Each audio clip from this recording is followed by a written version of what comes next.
예, 감사합니다. 아마 에바다부가 지금 예배 시간이어서 집회 때문에 동영상만 보낸 것 같습니다. 근데 이번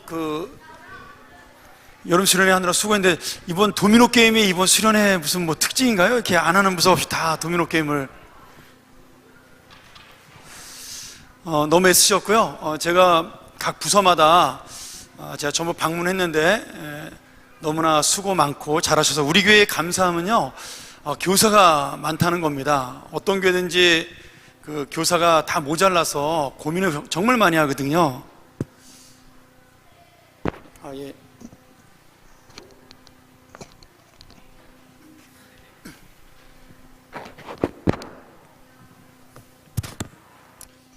자, 그런데 우리 본당 마이크, 예. 들리나요? 예. 우리 교회는 부서마다 교사들이 좀 이렇게 많고, 물론 뭐 아주 많은 건 아니지만 그래도 교회 사이즈나 또 학생 수에 비해서 굉장히 많은 교사들이 봉사할 수 있어서 너무 감사하고요. 이번에도 뭐 우리 영아부, 또 유치부, 어린이부, 청소년부 전부 다 좀 교사들의 헌신적인 노력으로 귀한 수련회가 마쳤다고 생각을 합니다. 아까 발표할 때 우리 아이들 중에 안 움직여서 부모님들이 좀 서운한 사람도 있겠죠? 예, 걱정하지 마세요. 그런 애들이 꼭 나중에 교회 리더가 돼요. 예, 자라서. 그러니까 그런 거를 걱정하지 마시고. 예, 저도 그런 사람 중에 하나였습니다. 너무 감사합니다. 우리 한번 기도하고 그리고 바로 강의 들어가도록 그렇게 하겠습니다. 하나님 아버지 감사합니다. 이처럼 2달 동안의 귀한 장정을 마치고 우리가 하나님 앞에 또 우리 교우들 앞에 귀한 모습들을 보여주었습니다. 좋은 시간 된 것을 감사하고 이 아이들이 예수를 알고 예수를 배워가는, 그래서 하나님만이 얼마나 소중한 존재인가를 깨닫는 귀한 시간 될 수 있도록 인도하여 주옵소서. 이제 우리가 하나님의 귀한 말씀을 나누고자 합니다. 우리 사랑하는 교우들, 이번 훈련을 통하여 정말 마음속에 재직이 무엇인지를 마음속에 깨닫는 귀한 시간 될 수 있도록 주께서 인도하시며, 우리가 임직을 위해서 이것을 준비하는 것이 아닌 하나님 나라의 사람으로 준비할 수 있도록 인도하여 주옵소서. 부족한 자가 주의 말씀을 전합니다. 오직 주의 은혜만 나타날 수 있도록 도와주옵소서. 예수님의 이름으로 기도합나이다. 아멘. 우리 하나님 말씀 보죠.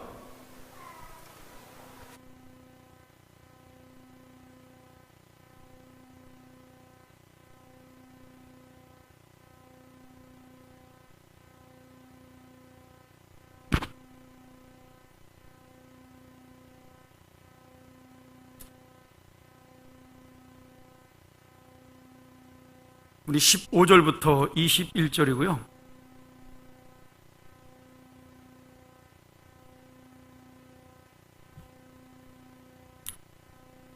우리 한 절씩 교독하도록 하겠습니다. 요셉의 형제들이 그 아비가 죽었음을 보고 말하되, 요셉이 혹시 우리를 미워하여 우리가 그에게 행한 모든 악을 다 갚지나 아니할까 하고,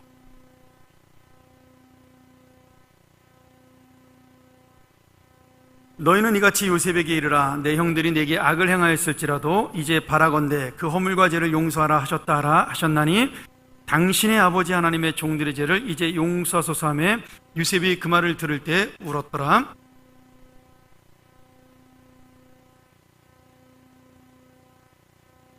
요셉이 그들에게 이르되, 두려워 마소서. 내가 하나님을 대신하리이까?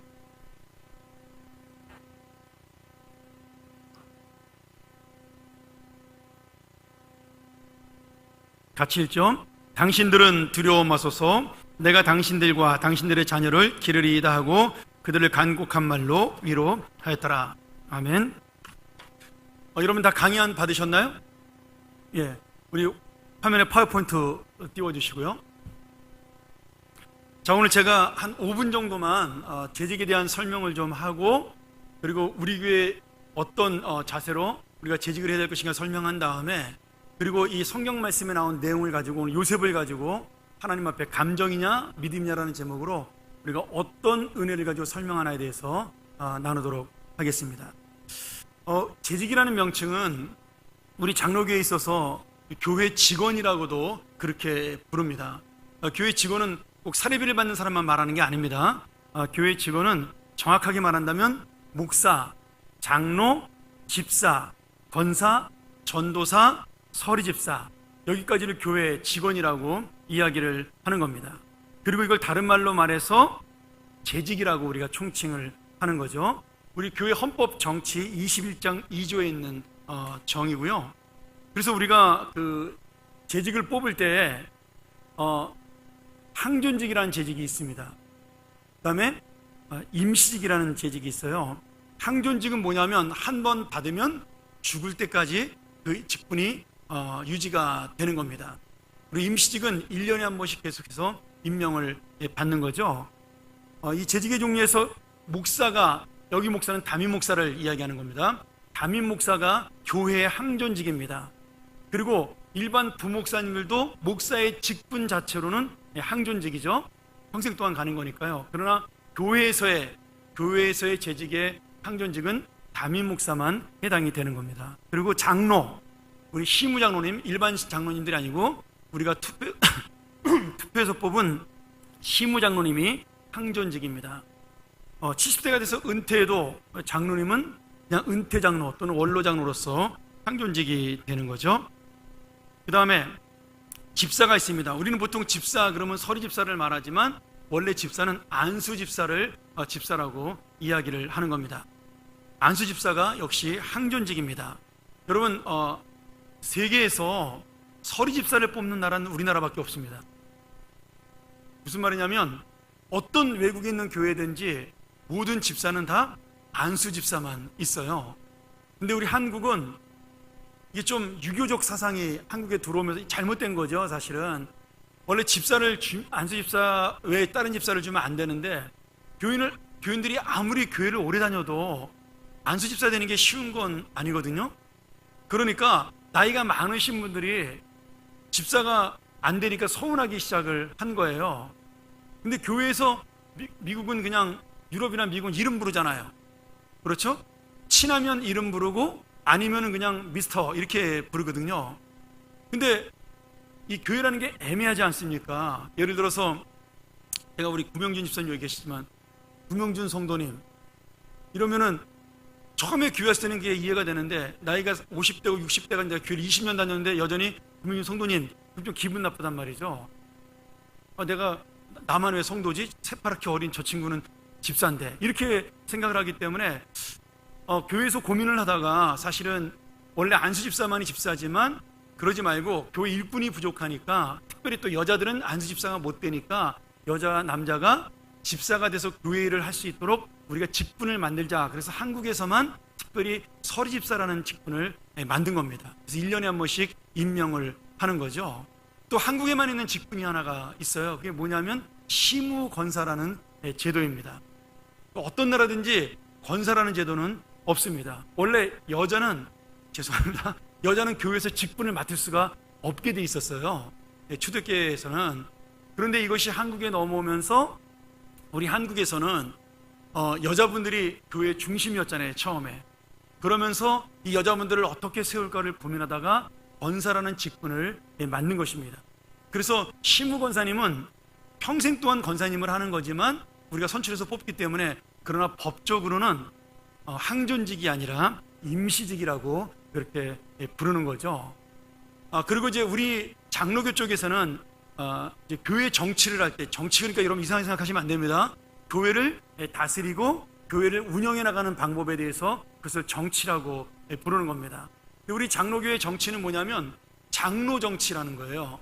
칼빈이 스위스의 제네바에서 자기가 그 전체 도시를 다스릴 때 이 장로 정치를 사용해서 도시 전체를 다스렸습니다. 근데 그 당시 스위스의 제네바는 종교 도시였어요. 그러니까 모든 백성들이 전부 다 예수를 믿고 칼빈이라는 목사님 밑에서, 요새는 깔뱅이라고 이제 프랑스어로 직접 발음하긴 하지만 이 칼빈이라는 목사님이 직접 설교를 하면서 그들을 가르쳤어요. 그러나 그 도시 전체를 운영하기 위해서는 리더들이 필요했던 겁니다. 그래서 모세가 장로들을 뽑았던 것처럼 칼빈이 교회의 지도자들을 대표해서 그리고 그 도시의 지도자들을 대표해서 장로들을 뽑은 거예요. 그게 뭐냐면 시의원이었습니다. 지금으로 말하면 국회의원 같은 거죠. 그걸 뽑았는데 그것이 교회의 정치로 변화가 된 거예요. 그러면서 한국교회 장로교회가 들어오고 또 전 세계 교회에서는 장로님들을 교인의 대표로 뽑아서 우리가 지금 그 장로님들이 당회라는 것을 구성해서 교회의 행정을 할 수 있도록 맡겨놓은 거죠. 장로는 아무나 뽑는 게 아닙니다. 모든 교회가 장로는 원래는 25인 중에 한 명이 대표예요. 그러니까 25명의 교인이 있어 한 명을 뽑을 수가 있는데 재작년에 법이 바뀌었습니다.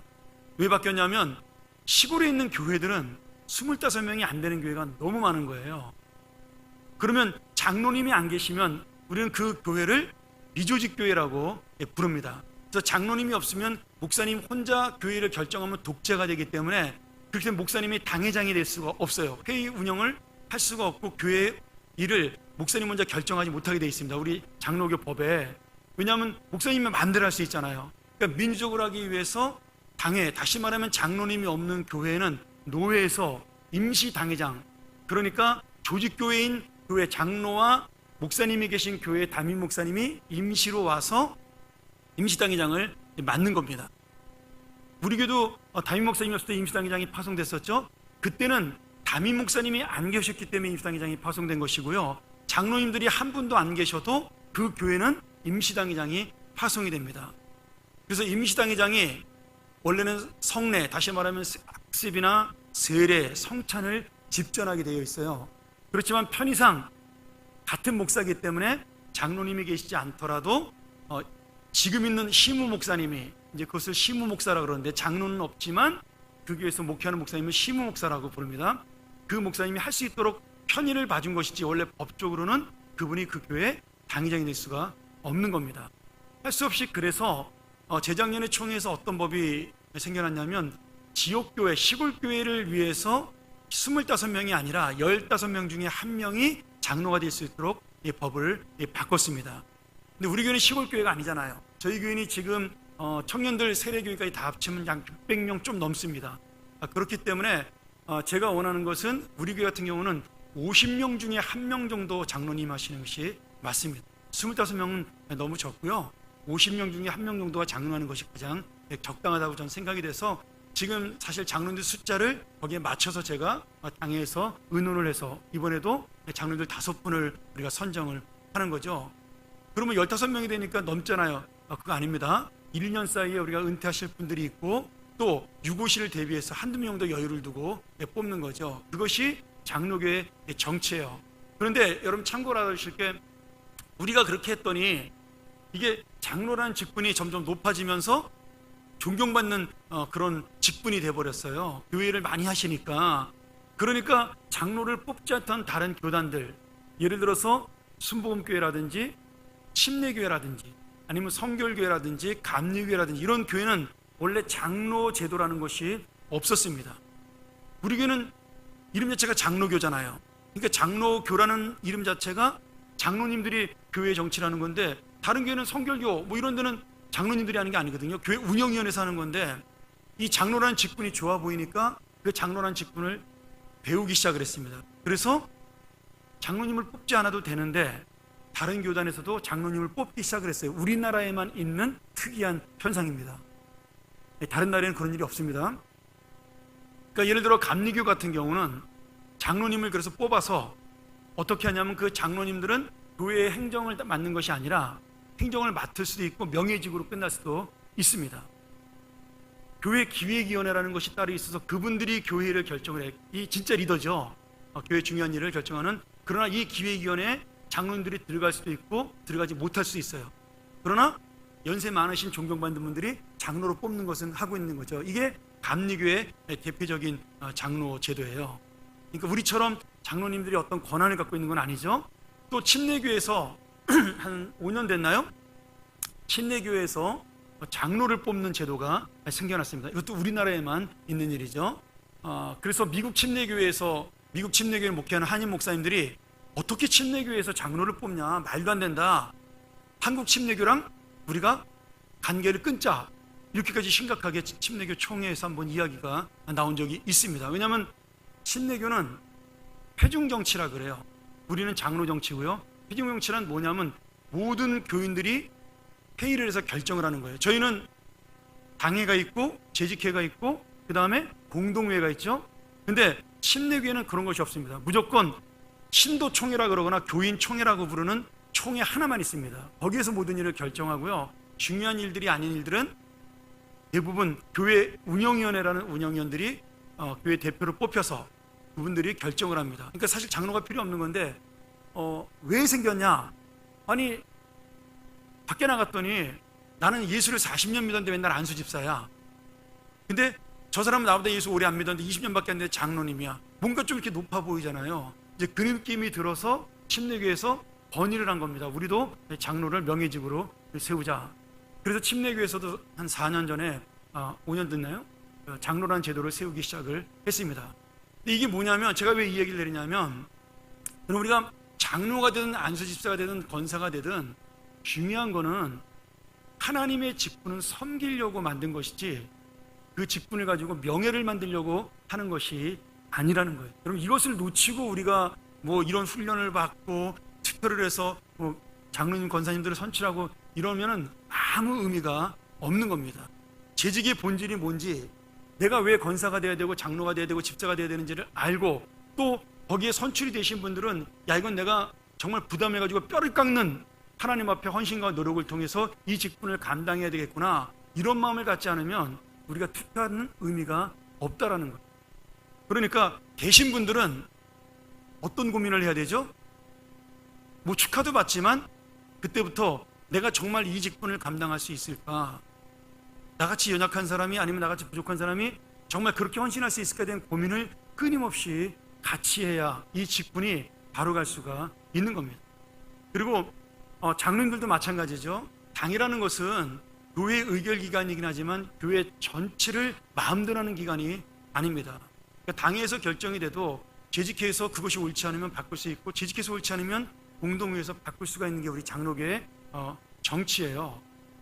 그러니까 여러분들께서 그 장로님이라는 자리가 존경받을 만하고 교회에 가장 많은 봉사자는 우리 교회 장로님들 정말 뭐 제가 봐도 가장 많이 헌금하시고 가장 많이 시간 내고 가장 많이 봉사하시고 그러면서 우리 교회 또 약점이기도 한데 칭찬을 많이 못 받고 존경을 많이 못 받는 그런 부분들이 있으시잖아요. 제가 볼 때 우리 교회 장로님들만큼 훌륭한 분이 별로 없다고 보거든요. 제가 다른 교회 장로님들이랑 비교해 볼 때 아부하는 거 아닙니다. 이따 당회 끝나고 뭐 이렇게 밥 안 사줘도 됩니다. 근데 제가 객관적으로 많은 교회들을 경험하고 한국 교회와 미국 교회를 경험해 봤을 때 저희 장로님들 정도 되면요, 제가 볼 때 거의 최상급이라고 저는 생각을 해요. 근데 우리 교인들이 뭐 장로님들뿐만 아니라 저희 교인들이 어떤 단점이 있냐면 칭찬에 인색합니다. 여러분 잘 생각해 보세요. 왜 그런지 모르겠는데 우리 교회가 칭찬에 인색한 교회예요. 제가 와서 느낀 3년 동안의 경험이 그겁니다. 좀 이렇게 격려하고 위로하고 서로 야 으쌰으쌰하고 못해도 잘했다 그러고 좀 그래야 되는데 제가 보면 어른들도 그냥 하면 하는가 보다. 뭐 열심히 그러니까 이제 겉으로 아멘 안 하고 속으로 아멘 하거나 집에 가서 아멘 하거나 똑같은 거죠. 뭐 그렇죠?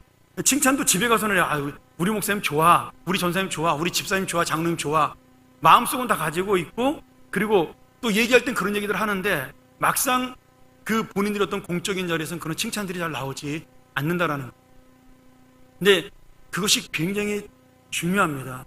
여러분 사람을 격려하는 거는요, 그 사람을 한 번 더 세워주는 거예요. 저는 장로라는 직분이 대단한 건 아니고 안수집사라는 직분도 하나님 앞에서 보면 대단한 거 아니고 권사라는 직분도 대단한 건 아니지만 그분들이 봉사하고 헌신하는 것에 대한 분명한 인정과 칭찬이 있어야 되고요. 그리고 그것이 그 직분을 맡은 자들은 정말 그 마음속에 내가 이 직분을 맡았네에 대한 분명한 확신과 그리고 섬김의 마음이 있어야 된다는 겁니다. 자, 그렇게 아시고요. 우리 재직이 힘써야 될 것, 그 다음에 재직이 하지 말아야 될 일 6가지와 12가지로 제가 나와 있는데 한번 읽어볼게요. 너무 간단한 거니까요. 재직이 힘써서 해야 할 일, 주님을 찬송할 것, 주님께 기도할 것, 서로 권면할 것, 성경을 상고할 것, 십자가를 지고 갈 것, 속사람을 새롭게 할 것. 뭐 너무나 당연한 얘기죠. 근데 이 당연한 얘기인데 한번 내가 몇 가지나 지키나 한번 생각해 보세요. 여러분 당연하다고 해서 내가 할 수 있는 것은 아닙니다. 그러니까 여러분들이 당연한 이야기지만 내가 몇 가지나 하고 있는가를 이 본문을 보면서 한번 볼 수가 있어야 돼요. 그리고 재직이 하지 말아야 될 일, 비평하지 말 것, 의심하지 말 것, 스스로 속지 말 것, 이 세대를 본받지 말 것, 말을 함부로 하지 말 것, 스스로 지혜 있는 체 하지 말 것, 더러운 이익을 취하지 말 것, 믿지 않는 자와 짝하지 말 것, 선을 행하다가 낙심치 말 것, 의식을 위하여 의식주입니다. 의식주를 위하여 염려하지 말 것, 성령의 감동을 수멸치 말 것, 굳게 서서 흔들리지 말 것. 여러분, 이 중에 제가 몇 가지를 지금 잘 감당하고 있을까 한번 생각을 해보세요. 너무나 당연하고 너무나 뻔한 얘기 같은데 실제로 이 이야기 중에 절반만 잘 지켜도 훌륭한 성도로 인정을 받을 수가 있는 거죠. 저는 여러분, 우리 교회 재직들은 이런 부분에서 좀 섬기는 마음, 희생하는 마음이 재직에 가장 우선된 마음으로 함께 살았으면 좋겠습니다. 제가 목사가 되면서 제일 고민했던 문제가 뭐냐면 바로 그 문제였어요. 목사가 되면 대접을 많이 받거든요. 제가 예전에 말란들 이렇게 배가 나왔잖아요. 대접받아가지고. 근데 제가 이렇게 대접을 받을 만한 사람이냐, 존경을 받을 만한 사람이냐면 그건 아니거든요. 근데 담임 목사라는 이유 하나 때문에 여러분들이 저를 대접하고 존경하잖아요. 그때 제 자세는 어때야 되는 거냐, 이제 이런 문제들이 저의 지금도 고민이죠. 그러면 내가 그래, 나 담임 목사야, 이렇게 하는 것이 옳은 거냐? 아니라는 겁니다. 여러분, 저를 보면서 아마 지금까지 여러분들이 함께 왔던 목사님하고 좀 다른 부분들이 많이 있을 거예요. 여러분들이 뒤에서 저 몰래 그런 얘기하는 거 제가 다 알고 있습니다. 모르는 게 아니에요. 근데 제가 옳겠다고, 성경적으로 옳다고 생각을 하기 때문에 그 얘기를 들어도 그냥 무시하고 넘어가는 겁니다. 예를 들어 이런 거죠. 우리 목사님 너무 솔직해, 담임 목사로서 그런 얘기까지 안 해도 되는데, 이런 얘기 저한테 가끔 들려올 때 있어요. 여러분, 괜찮아요. 여러분, 목사도 사람인 거를 제가 분명히 여러분에게 보여드리기 위해서 일부러 그 이야기를 하는 겁니다. 그런 얘기 안 해도 괜찮아요, 저도요. 그러나 여러분들이 하나님과 목사를 동등하게 여기는 순간, 목사님을 다른 사람보다 특별하게 여기는 순간부터, 그때부터 목사는 타락하기 시작을 하는 거예요. 또 여러분도 목사에게 실망을 하기 시작을 하는 겁니다. 저와 여러분이 다른 건 딱 하나밖에 없어요. 나는 신학을 공부했고 여러분은 신학을 공부하지 않았다. 그 차이 외에는 아무것도 없습니다. 저는 목사로 사명을 받은 것이고 여러분은 교회 직분자로 사명을 받은 것입니다. 그 차이 외에는 아무것도 없는 겁니다. 그렇기 때문에 우리가 그런 부분들, 정말 다 똑같은 하나님의 동역자라는 부분들을 같이 이해하고 갈 수 있어야 그게 올바른 교회라고 저는 믿습니다. 이건 제 목회관이기도 하고요. 제가 성경을 수도 없이 보면서 생각했던, 그리고 정말 깨달았던 목회관입니다. 여러분, 그렇다고 뭐 좀 목사님 존경하지 말까요? 그런 의미가 아니죠. 특별한 사람으로 보지 말라는 거예요.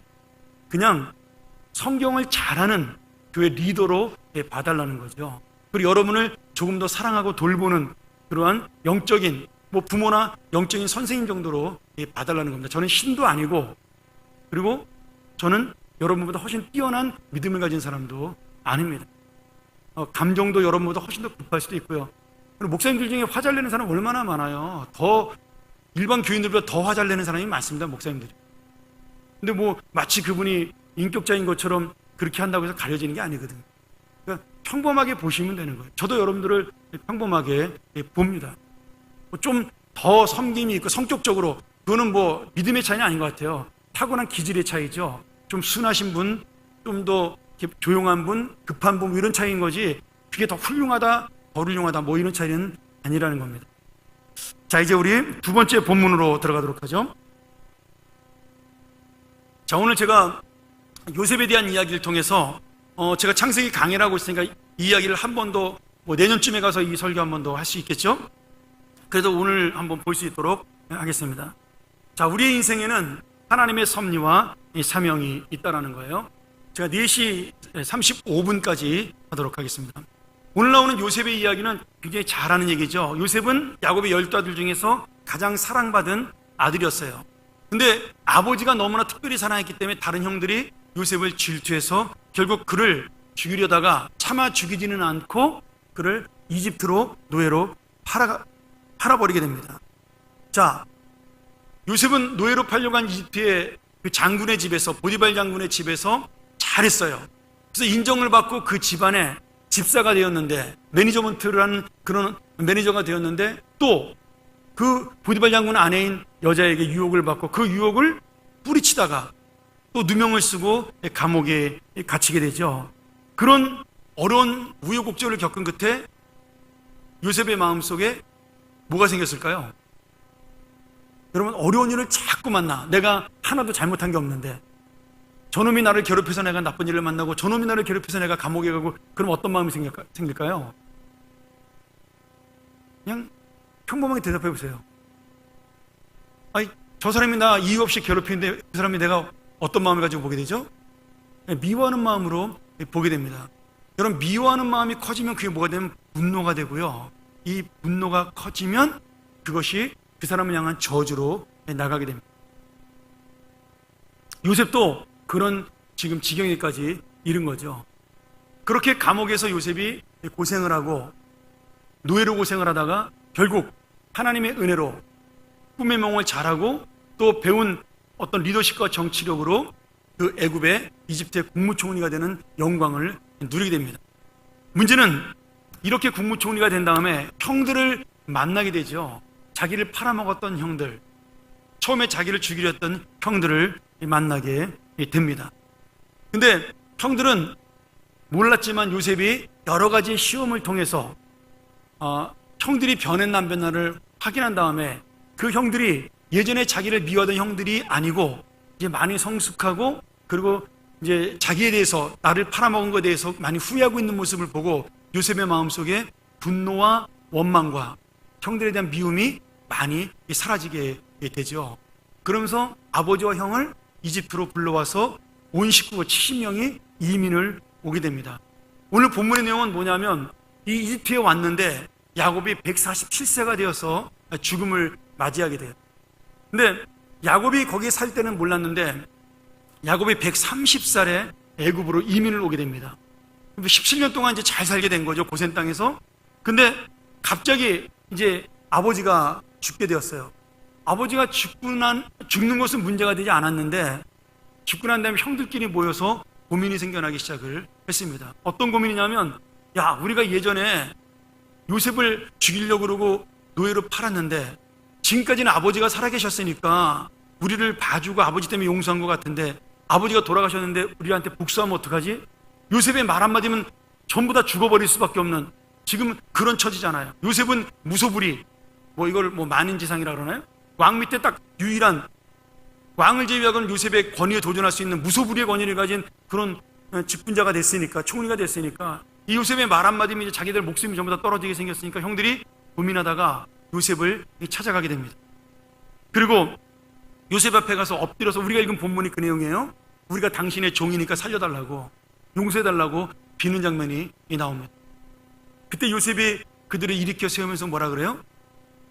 당신들은 나를 팔았지만, 나를 해치려고 하였지만 오늘 하나님은 그것을 뭘로 바꿨다고요? 선으로 바꿔서 만민의 생명을, 나를 통하여 가뭄당한 이 수많은 고대 중동 지방의 사람들을 구원하기 위하여 그렇게 인도하신 것이라고 요셉이 그들을 강력한 말로 위로하고, 그리고 그들을 달래주면서 물려보내는 이 장면입니다.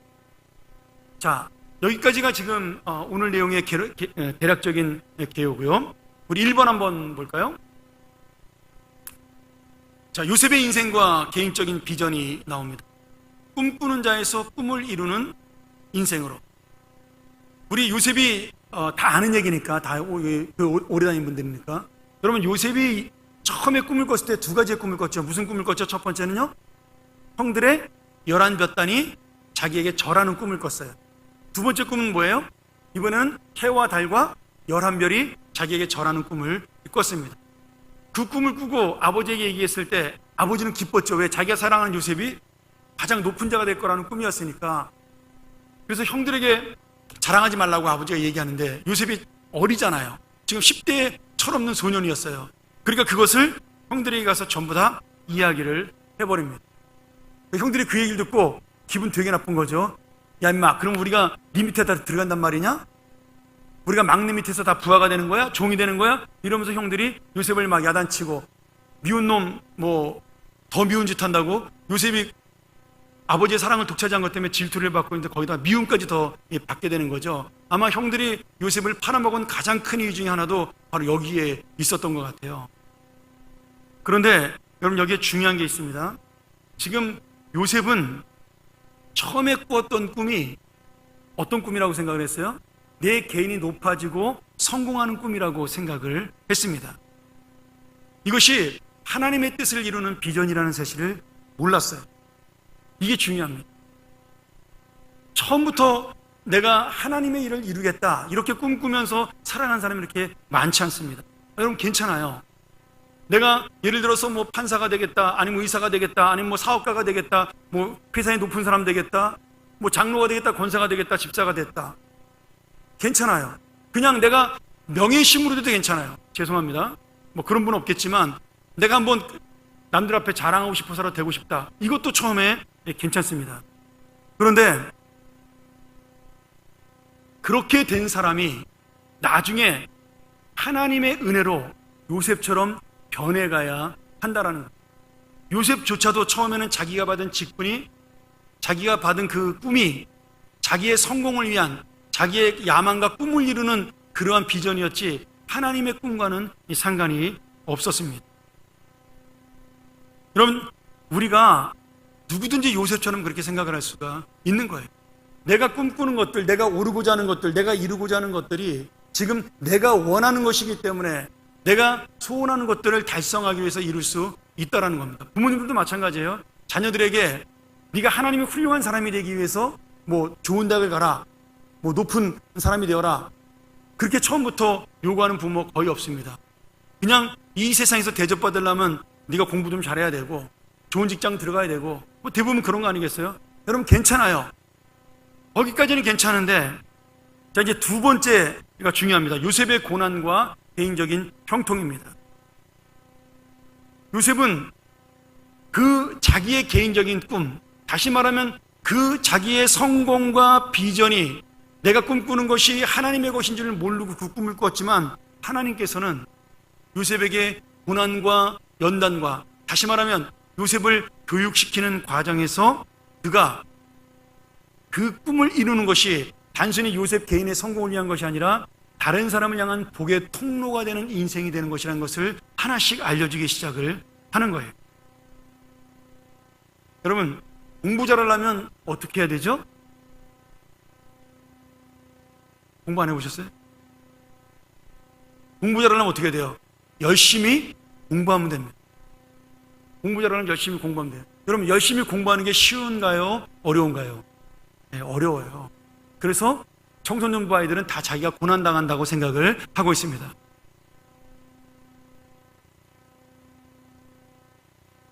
그게 헬조선이에요. 여러분, 헬조선은 청년에게만 있는 것이 아닙니다. 제가 장담하건대요, 우리나라의 어떤 청소년이든 유럽이든 미국 가서 1년만 살고 나면 한국에 들어오고 싶지 않습니다. 왜요? 공부하기 싫어서. 외국 나가면 3시면 끝나고 내 마음대로 농구하고 축구하고 맨날 노는데, 그러고도 공부 잘하고 좋은 대학 갈 수 있는데요? 뭐하러 한국 들어오려고 그랬어요? 조기유학 보내면요, 끝났다고 생각하셔야 돼요. 애들은 안 들어옵니다. 어릴 때 초등학교 한 5학년 때까지는 엄마 아빠 말 들으니까 강제로 데리고 들어오면 들어오지만요, 5학년 넘어간 애들을 데리고 들어오면요, 그런 아이들이 없어요. 안 쫓아가요. 와도 적응도 못합니다. 제가 미국에 있을 때 이런 일이 있었어요. 저희 큰아이가 고등학교 2학년이었는데 제가 영주권을 신청을 했는데 안 나오는 거예요. 근데 그 달 마지막까지 안 나오면 한국으로 한 달 안에 들어가야 되는 게 법이었어요. 그때가 아마 2004년도 2월 달이었던가, 2006년도 2월 달이었던가 그랬던 것 같아요. 2006년도 2월 달이었던가. 근데 안 나오잖아요, 영주권이. 그래서 제가 어떻게 하냐면 우리 딸을 불렀어요. 뭐 작은 아이야, 뭐 그때 초등학생이니까 뭐 한과자 그러면 얼른 좋다고 가죠, 걔는. 근데 큰애는 고등학생 2학년이니까 제가 불러다가 설득을 했어요. 야, 예림아, 아빠가 지금 아무리 기다려도 이 그린카드가 안 나오는데 이거 만약 이번 달까지 안 나오면 너 다음 달에 한 달 동안 준비해서 한국으로 들어가야 될 것 같아. 혹시 모르니까 너도 준비하라 했더니 우리 애가요, 대성통곡을 하고 우는 거예요. 아빠가 나를 지옥으로 데리고 간다고. 여러분, 고등학교 2학년 한국 아이의 삶을 걔가 알고 있어요. 왜? 한국 나가서 봤거든요. 한국을 몇 년 만에 가서 보면 친구를 못 만나. 아니, 친구가 없어 못 만나는 게 아니라 만날 시간이 없어요. 왜요? 아침부터 저녁까지 학원 가 있으니까 고등학생 애들을 만날 수가 없는 거예요. 걔네들 사는 거 보니까 이게 사람 사는 것 같지가 않으니까 얘가 한국 가는 거는 자기는 상상도 못하는 거지. 이건 지옥이다. 이건 어떻게 저렇게 사람이 아침부터 저녁까지 공부만 하고 사냐. 난 3시까지 공부하는 것도 지겨운데. 이렇게 되는 거죠. 근데 어른들은 그걸 모르는 거예요. 다 너희를 위한 거야. 너 잘 되라고 그러는 거야. 그러면 아이들은 그런 거 원하지 않습니다. 지금 부모들이 착각을 하고 있는 거죠. 지금 고생하면서 아이들에게 욕먹고 있는 거예요, 사실. 엄마도 고난받고 아이도 고난받는 거예요. 여러분, 공부 잘하는 비결은 딴 거 없어요. 열심히 하면 됩니다. 그 열심히 하는 것은 대부분의 모든 학생들에게는 고난이에요. 오늘 요셉이 여러분 고난받는 게 뭐예요? 요셉이 종이 되었다고 해서 하루 세 끼를 못 먹을까요? 그렇지 않죠. 하루 세 끼 먹습니다. 잠을 못 잘까요? 잠도 잡니다. 근데 요셉의 지금 고난은 뭐예요? 남의 집에 종살이 가서 자유스럽게 살지 못하는 겁니다. 하루 종일 일만 하는 거예요. 아버지의 집에서는 밥 먹고 놀고 밥 먹고 놀고 밥 먹고 놀았는데 보디발의 집에 오니까 밥 먹고 일하고 밥 먹고 일하고 밥 먹고 일만 한다는 거예요. 똑같은 삶이지만 여기는 고난이고 거기는 행복이었어요. 근데 하나님이 요셉에게 그런 일을 통해서, 그런 고난을 통해서 요셉의 마음을 점점 성장을 시키는 겁니다. 어떻게 성장을 시켜요? 집안 경제 매니지먼트 할 수 있는 능력, 경영할 수 있는 능력을 키워주면서, 보디발 장군이 그 세계에서 제일 큰 나라의 장군이었으니까, 국방장관이었으니까 얼마나 돈이 많겠어요. 그러니까 그 모든 것을 관리하려면 회사를 다스릴 만한 능력이 있어야 되는 거죠. 그래서 요셉이 거기서 경영을 배우게 되는 겁니다. 요셉은 그렇게 매니저가 된 다음에 야, 이제 내가 좀 인생이 피나보다 좋아했어. 근데 덜커덕 보디발 아내에게 누명을 쓰고 감옥에 갔잖아요. 아니, 고생 끝 행복 시작하려고 했더니 감옥에 들어가 버렸어요. 다시 고생의 시작이에요. 근데 감옥에 들어갔더니 거기에 무슨 감옥이에요? 보디발도 자기 아내가 나쁜 여자인 줄 안 거예요. 그러니까 요셉을 일반 감옥에 집어넣으면 자기 집안에 안 좋은 소문이 들릴까봐 어디 갖다 놨어요? 왕의 감옥에 놨어요. 거기는 누구만 들어가요? 왕에게 반역을 일으켰던 신하들만 들어가는 데잖아요. 그러니 거기 있는 사람들은 전부 다 뭐예요?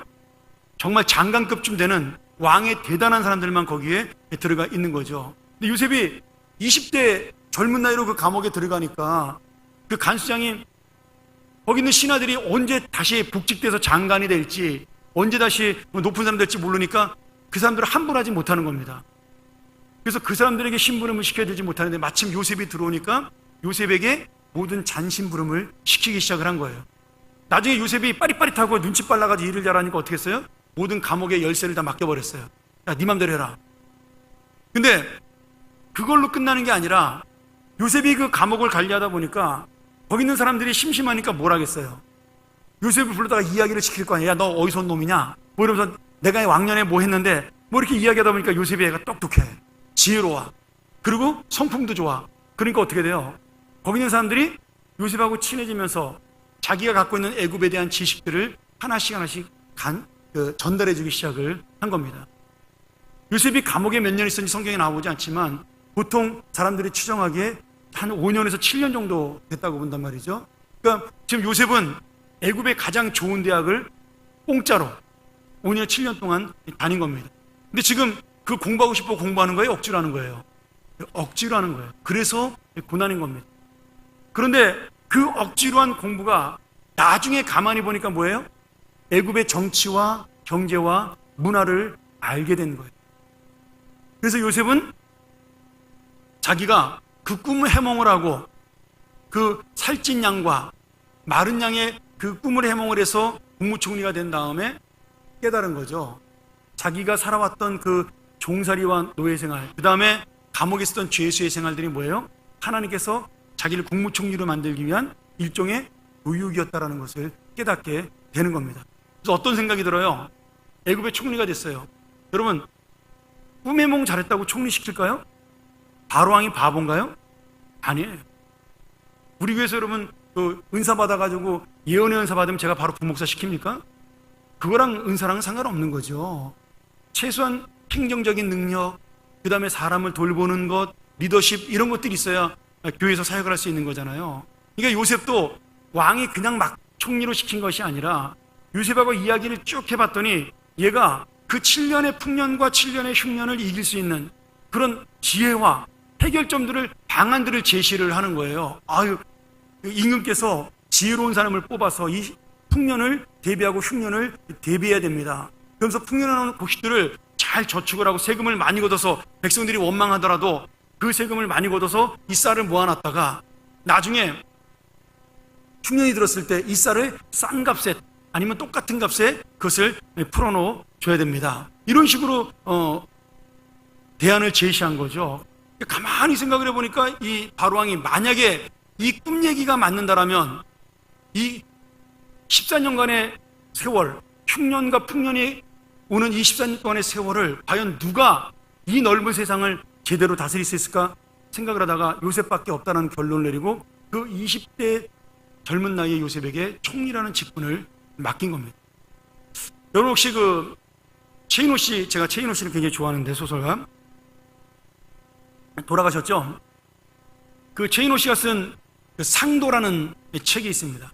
옛날에 우리나라 드라마에서 했다고 제가 들었는데 거기 보면 해주 상인 임상옥에 대한 이야기를 적어놨어요. 물론 실화도 있고 지어낸 얘기도 있죠. 한번 나중에 시간 되시면 사업하시는 분들 꼭 읽어봤으면 좋겠어요. 그리고 교육자들 꼭 읽어보면 좋은 소설입니다. 우리가 보통 우리나라의 거상 두 명을 꼽죠. 경주 최부잣집, 그렇죠? 해주 상인 임상옥, 이 두 사람을 한국의 양대 부자로 꼽습니다. 가장 돈이 많은 사람들인데 가장 존경받는 그러한 부자죠. 자, 임상옥 같은 경우가 왜 존경을 받냐면 흉년이 들었어요. 그럼 백성들이 흉년이 들어서 쌀이 먹을 게 없으니까 땅을 팔아서 쌀을 구합니다. 그러면 그 다음에 어떻게 되죠? 흉년이 들어도 그 땅은 이제 자기 땅이 아니니까 소작민으로 떨어져요. 그럼 임상옥은 어떻게 했냐면 그 땅을 다 돈을 주고 사들입니다. 전부. 그래서 그 사람들, 굶어 죽고 간 사람들 다 살려요. 그 다음에 어떻게 해요? 그 다음에 흉년이 되었을 때 똑같은 값으로 그 사람들에게 다 대팝니다. 공짜로 주진 않아요. 그러면 사람들이 일을 안 하니까. 그렇게 지혜롭게 자기가 부자로서의 역할을 감당한 거예요. 가난한 사람을 도우면서 또 가난한 사람들이 자립할 수 있는 힘을 준 거죠. 경주 최부잣집도 마찬가지입니다. 그래서 그냥 돈이 많은 사람이 부자가 아니고 잘 사는 사람, 제가 지난번 설명드렸죠. 돈이 많기 때문에 잘 사는 사람이 아니라 정말 하나님 앞에 잘 사는 사람이 되어야 한다는 거예요. 여러분, 직분자도 똑같습니다. 직분을 맡았기 때문에 내가 직분자가 아니라 하나님 앞에서 그 직분을 어떻게 감당하는가를 고민을 해야 되는 거예요. 요셉이 이 두 번째인 개인적인 그 성공, 다시 말하면 자기는 고난을 받았지만 그 고난 속에 하나님이 뭐라고 말씀하시냐면 하나님이 함께 계심으로 요셉이 형통하였더라. 형통하였더라. 형통하였더라. 감옥에 있는데 형통하였더라. 종살이 하는데 형통하였더라. 계속 그렇게 본문에 나옵니다. 37장인가요? 창세기? 아니, 내가 종살이인데 왜 형통이야? 내가 감옥인데 왜 형통이야? 여러분, 형통이 성공이란 뜻이에요. 영어로 success로 나오거든요. 이게 성공이야. 우리가 볼 때는 고난이지만 하나님은 이미 그 감옥과 노예 생활 속에서 요셉이 원하는 꿈, 다시 말하면 요셉이 원하는 꿈, 그 총리가 되는 꿈도 이루지만 하나님이 원하시는 꿈도 이루어가기 때문에 이미 그 꿈을 이루어가는 과정 자체를 하나님은 뭐라고 부르는 거예요? 힘들고 어려워도 형통과 성공이라고 부르는 겁니다. 그러니 내가 지금 어떤 사람이 되느냐가 중요한 것이 아니라 내가 어떤 하나님의 길로 지금 성공을 향해 가고 있느냐가 중요한 거라는 거죠. 여기까지도 요셉이 몰랐어요. 사실은 자기가 왜 형통한 자인지. 여러분, 이 요셉의 형통은요, 나중에 어떻게 변하냐면 자신만을 위한 형통이 아니라 다른 사람을 위한 형통으로 확장되어 나가기 시작을 합니다. 자, 37장에 보면 2절인가요? 저도 오랜만에 봐서 39장이네요. 39장 2절에 보면 요셉을 형통한 자라고 부릅니다.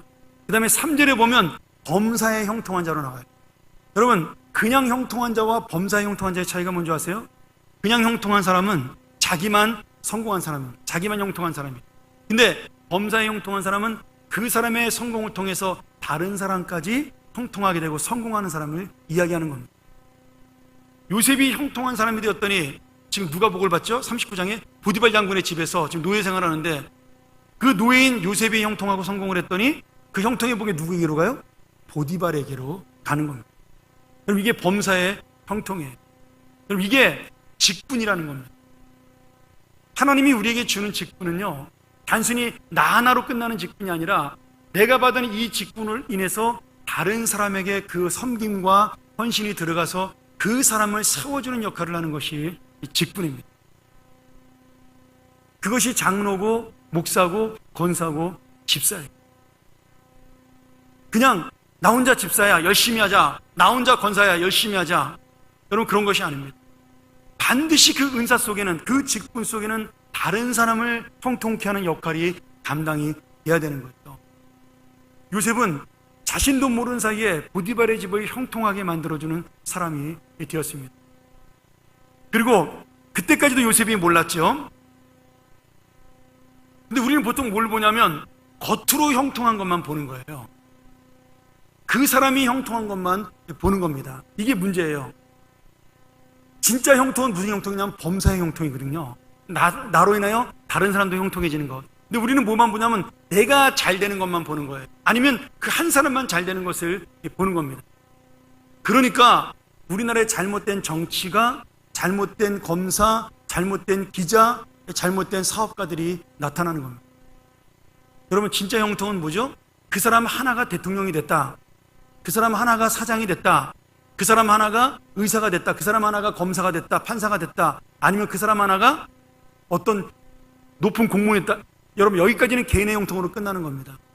근데 하나님이 원하시는 형통은 뭐냐면, 그러면 그 사람이 그런 자리에서 하나님의 형통을 향하여 어떻게 나아가느냐, 그 사람을 통해서 성공한 사람은 누구냐, 이게 진짜 형통인 거죠. 그러니 여러분 오늘 이 말씀을 보면 장로 되는 게 중요한 게 아니라는 거예요. 내가 장로가 돼서 어떤 사람에게 영향을 미칠 것인가, 우리 교회에 어떤 부분에 영향을 미칠 것인가, 내가 권사가 돼서 우리 후배 여자 집사들에게 어떤 영향을 미치고 어떤 성공을 줄 것인가, 내가 안수 집사가 돼서 어떤 삶을 살 것인가, 그래서 내 밑에 있는 후배들이 어떤 사람으로 나와 함께 자랄 것인가, 이 고민이 없으면 이 직분의 의미가 사라지는 겁니다. 이게 하나님이 말하는 범사의 형통이에요. 근데 대부분의 사람은 뭐만 봐요? 그 개인의 형통과 성공만 보는 겁니다. 그러니 그 사람이 대통령 되면 성공한 것이고, 그 사람이 높은 공무원이 되면 성공한 것이고, 그 사람이 돈을 많이 벌면 성공한 거예요. 천만의 말씀이에요. 그 사람이 그것이 된 다음에 다른 사람에게 어떤 일을 했느냐가 중요한 거예요. 그 사람이 그 가진 것을 가지고 어떻게 살았느냐가 중요한 겁니다. 내가 가지고 있는 이 직분, 이 위치, 이 신분을 가지고 하나님의 어떤 형통을 나누어 줬느냐가 중요한 겁니다. 우리 이것을 뭐라 그래요? 하나님의 영광을 드러냈다라는 다른 단어로 쓰고 있는 겁니다. 마태복음 5장 16절에 뭐라고 되어 있어요? 너희가 다른 사람에게 너희의 빛을 비침으로 그 사람이 하나님께 영광을 돌리게 하라 그랬어요. 그 말이 뭐냐면, 내가 하나님께 영광을 돌리는 것은 너무나 당연하지만 내가 베푼 그 형통의 삶으로 인해서 그걸 받은 사람이, 야, 나는 뭔진 모르겠지만 너 보니까 하나님 살아계셔. 이게 지금 이스라엘 백성이 주신 하나님의 사명이에요. 나는 하나님을 믿진 않지만 이스라엘 백성을 바라보니까 하나님은 유일하신 하나님이야. 이게 누구의 고백이죠? 다리오 왕의 고백입니다. 다니엘을 바라봤던 벨사살의 고백이고 느부갓네살의 고백이에요. 바벨론에서 그들은 하나님을 믿지 않았어요. 근데 다니엘의 삶을 보면서 어떤 고백을 해요? 다니엘아, 네가 믿는 하나님은 진짜야. 네가 믿는 유일하신 하나님이 너를 살려줄 걸 믿어. 이렇게 고백을 했단 말이죠. 이게 하나님을 향한 영광이라는 거예요. 여러분 직분이라는 것이 바로 그 영광을 향하여 달려나가는 겁니다. 여러분 이거 굉장히 중요한 말씀이에요. 내가 이 직분을 받고 생명을 살릴 것이냐, 그 생명이 나한테 달려있다는 거, 하나님 책임을 주신 거예요. 아니면 내가 그 생명을 죽일 것이냐예요. 여러분 제가 누누이 얘기하자면 제가 이 고민 때문에 목회를 안 하려고 그랬던 거예요. 이 고민 때문에 나 그냥 교회 주일날 가서 예수 잘 믿고 나 헌금 잘 내고 봉사 잘할 자신 있는데, 저 교육자 안 했어도요 정말 죽으라고 교회 일 많이 했거든요. 교회가 살았거든요. 교육자 아니었을 때도. 근데 내가 목사가 되면 이제 나 혼자 잘해서 되는 것이 아니라 나 때문에 다른 사람도 잘해야 된다는 부담감이 제가 교육자라면서 깨닫게 된 겁니다. 차라리 전도사를 안 했으면 몰랐을 거예요. 근데 제가 22살에 전도사를 시작을 했잖아요. 그리고 철이 들어가지고 대학원쯤 되니까 대학원 갈 때가 됐는데 그때 6살인가요? 그때쯤 됐는데 이게 5살이죠. 5살쯤 됐는데 이 겁이 나기 시작을 하는 거예요. 야, 이거 전사 때는 그냥 내가 요 유년부만 잘하면 되는데, 초등부만 잘하면 되는데, 이거 내가 이제 대학원 졸업한 목사가 돼가지고 온 교회를 다 맡으면 저 교인들의 영혼이 다 나한테 달려있다? 그러니까 제가 갑자기요, 잠이 안 오는 거예요. 밤에요. 이 어깨가 눌려가지고요. 야, 나 같은 놈이 저 사람들의 영혼을 책임져? 이거 아니다. 때려치자. 나 말고도 훌륭한 사람 많은데, 나 말고도 좋은 사람 너무나 많은데 내가 왜 이 짐을 져야 돼? 내 인격을 볼 때 이거 아무것도 아닌데 어떻게 내가 이걸 해? 제가 수도 없이 많은 고민을 하면서 목회를 그만두려고 했던 이유가 바로 그겁니다. 나에게 달려있던 생명. 근데 제가 이게 얼마나 어리석은 생각인지 하나님이 나중에 깨닫게 하셨어요. 여러분, 목사만 그 사명이 있는 게 아니더라고요. 제가 목회를 하면서 봤더니 이 직분 맡은 모든 사람에게 그 사명이 있는 거예요. 여러분, 우리 교회에서 가장 중요한 직분이 뭘까요? 우리 교회에서 한번 여러분 생각해보세요. 여러 가지 직분 있잖아요. 뭐 찬양대도 있고, 뭐 교사도 있고, 뭐 목자도 있고, 식당 봉사도 있고, 주차 봉사도 있고, 뭐 장로님도 있고, 안심. 뭐가 제일 중요할까요? 전 다 중요하지만 제가 성경적으로 볼 때 가장 중요한 직분은요, 목자입니다. 이게 저와 여러분의 차이 같아요. 제가 날마다 고민하는 문제예요. 제가 이 중요시 여기는 고민을 우리 교인들도 함께 가졌으면 좋겠어요. 여러분, 목자는요, 사람과 영혼을 책임져야 됩니다.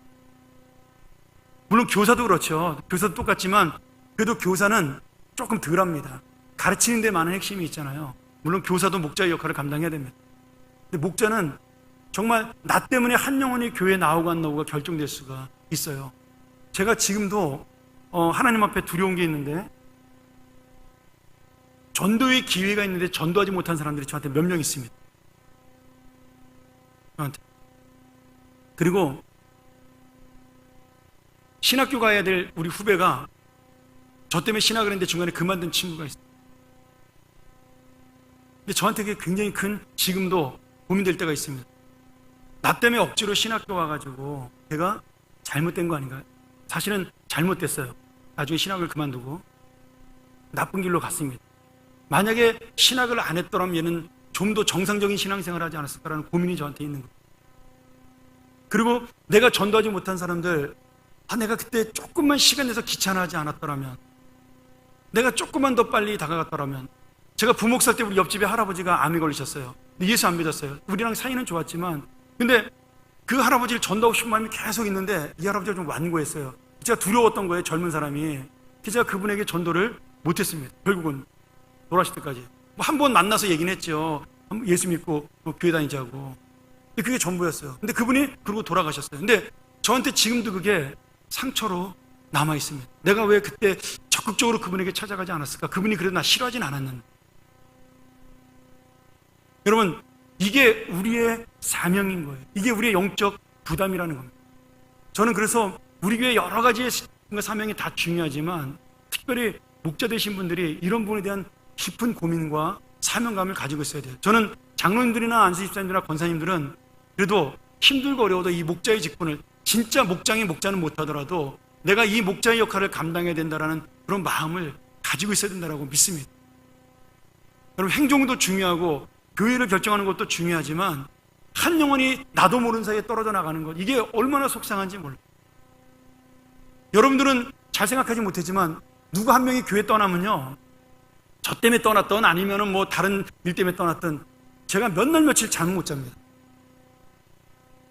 말을 안 해서 창피하니까 제가 말을 안 하는 거죠. 정말 골이 빠개질 정도로 고민이 되고요. 어떻게 할 수가 없어요. 왜요? 다행히도 그분이 뭐 다른 교회 가서 신앙생활 잘하니까 좀 덜한 거지. 만약에 예수 안 믿는다고 생각을 해보세요. 그걸 하나님 앞에 가서 내가 어떤 책임을 가지고 이야기를 하겠어요?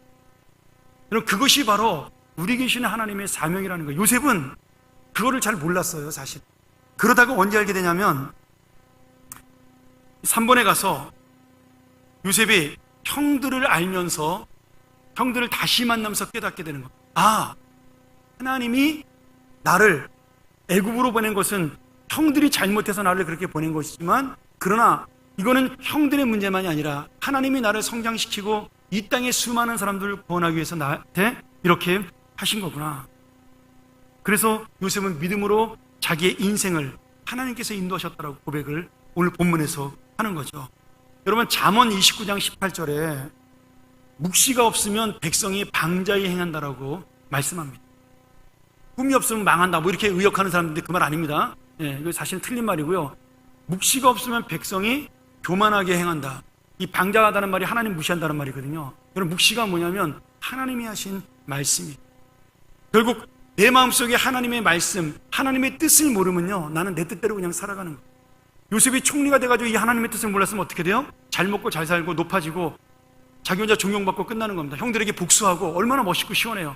영화에서 보면 멋지잖아요. 딱 권선징악, 나쁜 놈은 벌 받고 착한 놈은 복 받는다, 저거 때려잡자. 그러면 얼마나 속이 시원하겠어요.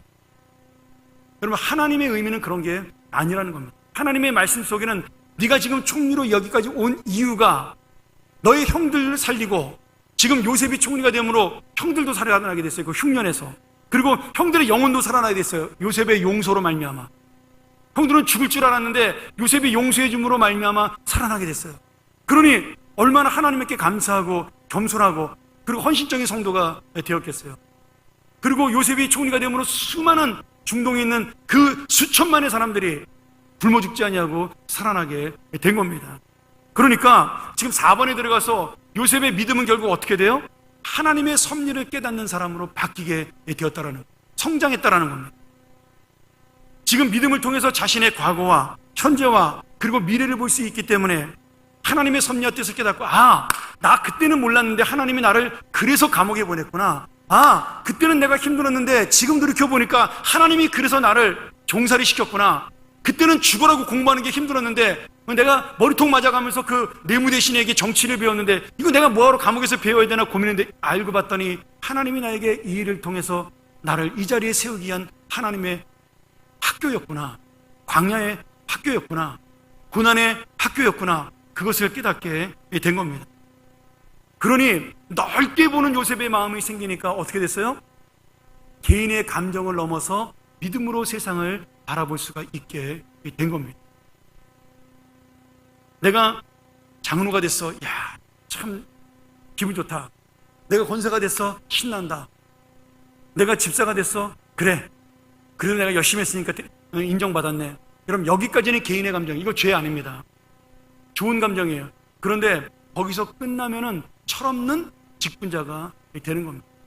그것을 왜 줬는지에 대한 하나님의 그 뜻, 이 백성들을 살리고 영혼들을 살리기 위한 하나님의 그 놀라우신 섭리, 그리고 그 요셉을 통해 지금 구원받는 형들과 가족들, 그리고 나중 가서는 이 가족들을 통해서 70명이 60만으로 변하는 놀라운 역사가 일어나잖아요. 하나님의 나라를 이루려는 그 놀라운 섭리, 그 모든 것들이 우리가 받는 직분 가운데 들어가 있는 거라는 거예요. 여러분, 우리나라의 교회가 왜 자꾸 문제를 일으키냐면 이 직분에 대한 하나님에 대한 섬김인, 하나님에 대한 섭리, 그 하나님의 뜻을 모르기 때문에 이 직분 때문에 문제가 생겨나는 겁니다. 여러분, 제가 좀 더 솔직히 얘기할까요?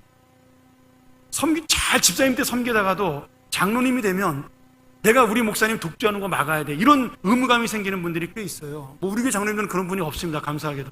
근데 많은 교회 장로님들이 그런 생각을 해요. 내가 가만히 있으면 우리 목사님은 독주한다, 그러니 내가 막아야 된다. 여러분, 그런 의미로 장로를 주신 게 아니에요. 도우라고 주신 겁니다. 물론 거기에는 독재를 막는 것도 돕는 거지만 그런 마음으로 막는 것이 아니라 우리 목사님의 부족한 부분은 내가 채운다라는 거예요. 제가 많이 부족하죠. 여러분 아시잖아요. 제가 약간 좀 엉성하고, 사람도 또 외국에서 오래 살다 와가지고 한국 사람들 이렇게 좀 세밀하고 좀 이렇게 그런 감정들을 제가 잘 이해를 못해요. 근데 그런 부분들을 우리 장로님들이 채워주지 못하면 제가 이렇게 2년쯤 한 8개월, 9개월 돼가는데 재밌게 목회할 수 있겠습니까? 불가능한 거죠. 장로님들이 그걸 알고 인정해주고 받아주고 저를 사랑하고 아껴주고, 그래서 마음에 안 맞아도 다독거려주고 존경해 주기 때문에 제가 이 자리까지 올 수가 있었던 거죠. 여러분, 한 분이라도 그분들 중에서 나를 아유, 우리 목사님 내가 2년 동안 모셔봤더니 아니야, 저거 내가 막아야 돼, 나 아니면 안 돼, 이렇게 생각한다면요, 제 성격에 벌써 일 못합니다. 그러니 우리의 마음속에 내가 왜 이 직분을 맡았는가에 대한 그 섬김에 대한 자세, 그것이 굉장히 중요합니다. 사실은 또 안수 집사님들이라는 게 되게 애매한 위치예요. 장로님이 되면 직접 교회의 행정에 뛰어들 수가 있는데 안수 집사님들은 사실은 그런 행정에 들어가지 못하면서 허드렛 일만 하게 됩니다. 그러면서 안수 집사를 오래 하게 되면 장로님들하고 어떤 그 갭이 생겨요. 그 일은 들어가지 못하는데 그 일은 잘 알게 되잖아요. 그래서 이 안수 집사님들이 가장 어떻게 보면 힘든 직분일 수가 있습니다. 우리 교회뿐만 아니라 이건 모든 교회에 있는 일입니다.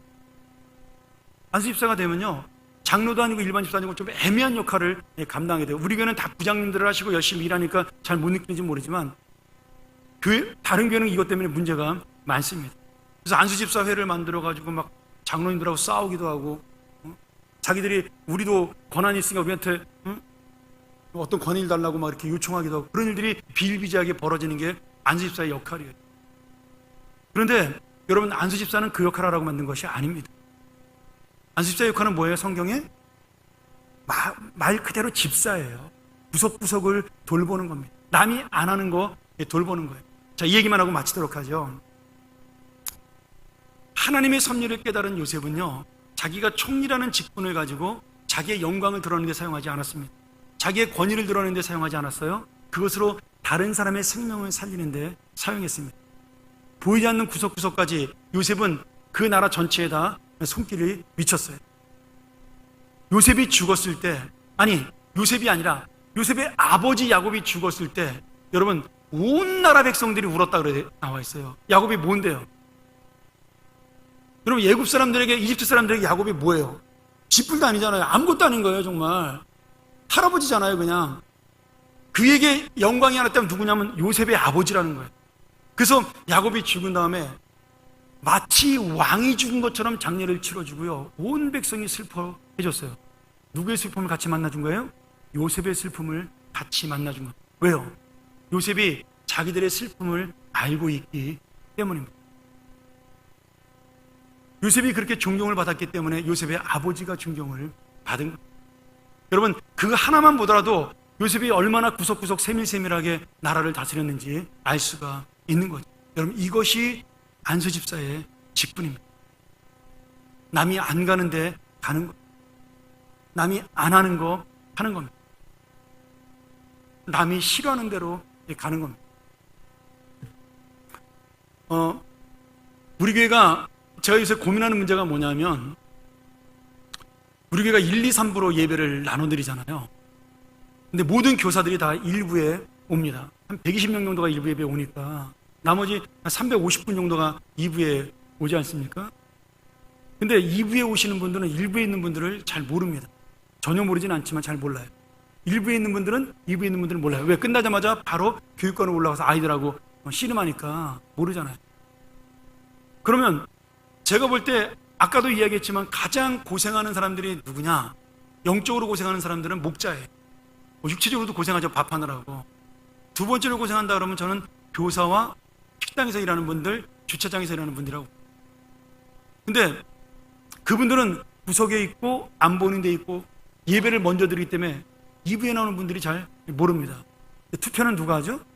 투표할 때 결정권은 2부에 있는 사람들이 결정을 거의 다 합니다. 왜냐하면 우리 2부에 나오는 어른들 중에 한 180명 정도가 60 넘으신 분들이 통계상으로. 근데 우리 교회에서 장로, 권사, 안수 집사가 되는데 230표 정도가 필요합니다.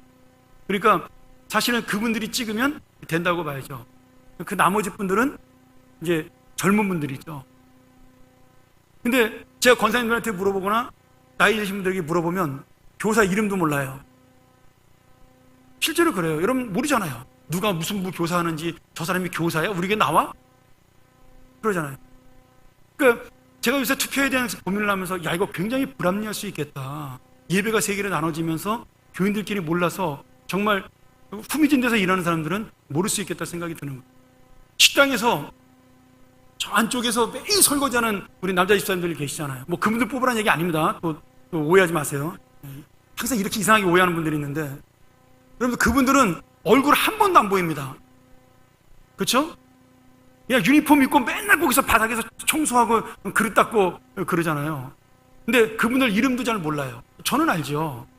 저는 들어가서 인사를 하니까 알잖아요. 근데 여러분 그 식당까지 들어가서 아유 수고 많네요. 고생 많아요. 감사합니다. 거의 인사 안 하잖아요. 밥만 타갖고 식사만 하고 나오시잖아요. 그분들은 누군지도 몰라요. 얼굴도 모를걸요? 그리고 주차장에서 봉사하는 분들 띄엄띄엄 떨어져 있으니까 여러분 차 휙 지나가면서 보고 지나가면 누가 봉사하는지 누가 알겠어요? 여러분 이런 불합리한 점이 있기 때문에 이거 투표를 하는 것이 옳은가에 대한 고민까지도 제가 심각하게 되는 거죠. 우리가 그런 부분들을 고민해야 된다는 거예요. 여러분 요셉이 세밀하게 일했다라는 거예요. 그러면 여러분도 세밀하게 봐야 한다라는 겁니다. 모르면 물어봐야 되고요. 교육자들이나 교회 사정 잘하는 분들한테 물어봐야죠. 누가 허드렛 일 고생 제일 많이 해? 물어봐야 돼. 누가 제일 먼저 아침에 일찍 교회 와가지고 봉사하나? 이런 거 물어봐야지. 누구 집 아들이야? 이런 거 물어볼 필요 없습니다. 교회가 오래될수록 그런 것들이 나타나거든요. 정말 중요한 건 요셉의 마음을 갖는 거예요. 형들이 그에게 그에게 와서 용서를 구했을 때 요셉이 뭐라 그래요? 하나님의 섭리로 나를 인도하신 겁니다. 이 땅을 구원하시는 하나님의 은혜입니다. 형님들, 나 다 잊었어요. 왜? 이미 그 하나님의 높은 차원, 하나님의 섭리와 뜻을 맛본 요셉에게는 개인의 감정, 개인의 분노, 원망 다 사라진 거예요. 형들을 보면서 어떤 생각이 들어요? 안타깝고 불쌍한 겁니다. 아직도 자기의 두려움 속에, 죄의식 속에 살고 있는 형들이 오히려 불쌍한 거예요. 그게 요셉의 마음입니다. 사랑하는 여러분, 영화를 보면 주인공이 나옵니다. 엑스트라가 나오죠. 제가 예전에 그 라이언 일병 구하기 영화를 봤더니 라이언 일병 구하기 처음에 한 10분 동안 그 노르망디 상륙작전 나오면서 거기에서 총싸움 하는데 수도 없는 사람들이 쓰러져 죽는 장면 나오잖아요. 거기에 죽는 수백 명, 수천 명의 사람들이 아무도 이름도 모릅니다. 얼굴도 몰라요. 우리도 모르고 그 사람도 모릅니다. 왜? 전부 엑스트라니까. 대사 한마디 없이 죽어나가는 사람들이. 거기에 주인공은 라이언 일병입니다. 라이언 일병은 아니죠. 라이언 일병 구하는 군인들이죠. 그래서 우리가 영화를 보면 엑스트라와 주인공이 있어요. 근데 하나님 나라에는요, 엑스트라라는 것이 없습니다. 어디에 있든지 그 사람은 하나님 나라의 주인공이에요. 여러분, 요셉도 주인공이지만 요셉의 이 고백 속에 뭐가 담겼어요? 형들도 하나님의 역할을 한 것이다. 그리고 지금 용서를 구하는 것 자체가 하나님의 마음을 가진 거다라는 거예요. 여러분, 무엇이 되느냐가 중요한 것이 아니라 무엇을 하느냐가 중요합니다. 우리 그런 얘기 하잖아요. 에릭 프롬이 쓴 책에 소유냐 존재냐. 여러분, 내가 소유하는 것이 중요한 게 아니에요. 어떻게 삶을 살아가는 것이 중요한 거예요. 그게 직분자의 역할이라고 믿습니다. 오늘 조금 늦게 끝났는데 다음 주부터는 3시에 시작하니까 일찍 끝나겠죠? 오늘 여기까지만 하고요. 여러분들 혹시라도 개인적으로 저에게 질문이 있거나 오늘 우리에게 주어진 하나님의 사명과 목적이 무엇인가에 좀 더 정확히 알고 싶으신 분들은 정말 꿈을 넘는 꿈, 내가 원하는 개인의 꿈을 넘어서 하나님 주시는 꿈까지 꾸는 그런 마음들을 가지시고 오늘 돌아가시고 언제든지 궁금한 거 있으면 저에게 찾아오셔서 질문하시면 좋겠습니다. 감사합니다. 우리 기도하겠습니다. 우리 한번 같이 통성으로 기도할까요? 하나님의 섭리와 뜻을 알고 있었던 요셉의 삶은 복수가 목적이 아니라 하나님의 뜻을 이루는 것이 목적이었습니다. 예수님의 십자가도 당신을 죽인 자에 대한 복수가 아니라 하나님의 뜻을 이루고 그들의 생명을 살리는 것이 목적이었죠. 여러분, 우리가 직분에 대한 훈련받는 것, 공부하는 것, 예수 그리스도를 믿는 신자가 되는 것, 꼭 내가 직분자가 아니라 어떤 자리에 있든지 결국은 이 하나님의 섭리와 생명을 살리기 위한 것이 우리의 직분입니다. 우리 찬문 시간, 이 꿈 넘어 꿈이 있는 삶이 되게 해달라고, 내 꿈을 넘어 하나님의 꿈을 꿈꾸는 자가 되게 해달라고 함께 통성으로 기도하고 마치겠습니다. 기도하겠습니다. 전능하신 아버지 하나님, 오늘 우리가 이 놀라운 하나님의 은혜 앞에, 하나님의 사명 앞에 머리를 숙이며 나아갑니다. 오늘 요셉이 꿈꾸었던 그 꿈이 나의 꿈이 되게 도와주시옵소서. 그리고 요셉이 꿈을 넘어 하나님의 섭리를 알았던 그 놀라운 믿음이 나에게도 넘쳐날 수 있도록 인도하여 주시옵소서. 꿈 너머의 꿈을 꾸고 그 꿈 너머의 하나님의 꿈을 꿈꾸는 것, 그것이 바로 우리의 직분이며 우리의 사명이며 우리의 삶임을 깨닫게 하여 주시옵소서. 오늘도 함께 하실 주님의 은혜를 감사합니다. 전능하신 아버지 하나님, 오늘 부족한 자의 말씀을 통하여 여러 가지 이야기를 나누었습니다. 혹시라도 제가 직설적으로 이야기한 것 때문에 마음에 부담되는 분들이 있다면 용서하시며, 하나님께서 저의 중심과 저의 내면의 이 뜨거운 마음을 아시오니 우리 사랑하는 성도들이 정말로 깊이 있게 이 부분을 생각하며 직분을 감당할 수 있도록 도와주시고, 또 선출된 일꾼들도 이 부분을 가지고 고민하며 내가 정말 하나님의 꿈을 꾸고 있는가, 그런 고민 속에서 이 일을 감당할 수 있도록 인도하여 주옵소서. 지금은 우리 주 예수 그리스도의 은혜와 하나님 아버지의 크신 사랑과 성령님의 함께 하심이 오늘 모인 모든 우리 사랑하는 귀한 주님의 자녀들 머리 위에 영원토록 함께 있을지어다. 아멘.